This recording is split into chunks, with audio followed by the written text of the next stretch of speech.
In Springfield, they're eating the dogs, the people that came in. They're eating the cats. They're eating the pets of the people that live there. And this is what's happening in our country, and it's a shame.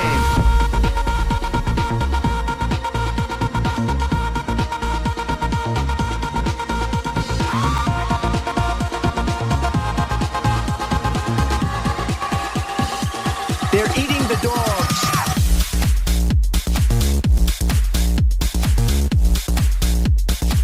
They're eating the dogs.